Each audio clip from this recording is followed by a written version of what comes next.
नमस्कार, स्वागत है आप सभी का न्यूज़ ब्रॉडकास्ट 24 में। कोरोना के बाद अब लोगों को मंकी पॉक्स नामक बीमारी का डर सताने लगा है। देश की राजधानी में मंकी पॉक्स का मामला सामने आने के बाद गुरुग्राम स्वास्थ्य विभाग सतर्क हो गया है। गुरुग्राम के सीएमओ की माने तो मंकी पॉक्स का अभी तक गुरुग्राम में कोई भी मामला सामने नहीं आया है।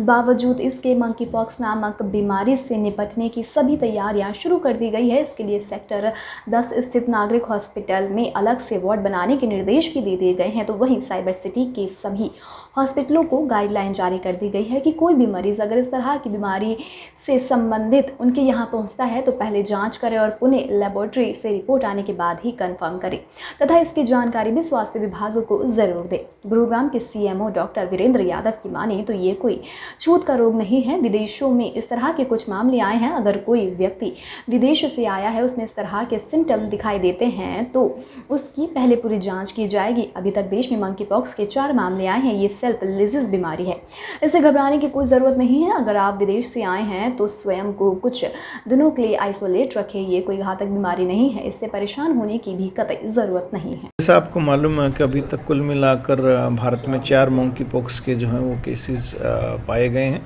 और दिल्ली में भी एक मंकी पॉक्स का केस जो है वो पाया गया है। और इसी को देखते हुए न केवल हरियाणा सरकार ने दिशा निर्देश जारी किए हैं बल्कि हमने भी दिशा निर्देश जारी किए हैं कि सभी प्राइवेट अस्पतालों में और सरकारी अस्पतालों में हमने मंकी पॉक्स से रिलेटेड जो गाइडलाइंस हैं वो हमने बता दी हैं और भेज दी गई हैं। और सेक्टर 10 में और सभी प्राइवेट हॉस्पिटल्स को कहा गया है इसके लिए या तो एक आइसोलेशन वार्ड बनाएं या एक रूम निर्धारित करें यदि ऐसा कोई केस आता है।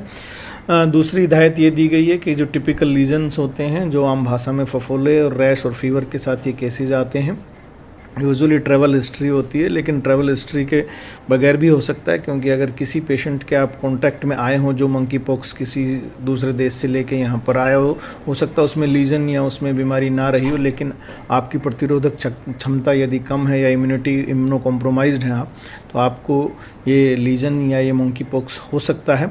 लेकिन सभी को ये हिदायत भी हमने दी है हॉस्पिटल्स को, अपने प्राइवेट एज वेल एज सरकारी जो भी हैं, कि आप डायरेक्ट केस को ऐसे डिक्लेयर नहीं करेंगे। उससे पहले उसका सैंपल लेकर, चाहे वो स्कैब्स का हो, चाहे उनके जो हैं लीजन्स का हो या ओरल सैंपल हो, उसको हम पहले एनआईवी पुणे भेजने के बाद जब कंफर्म हो जाएगा तभी उसको मंकी पॉक्स डिक्लेयर किया जाएगा।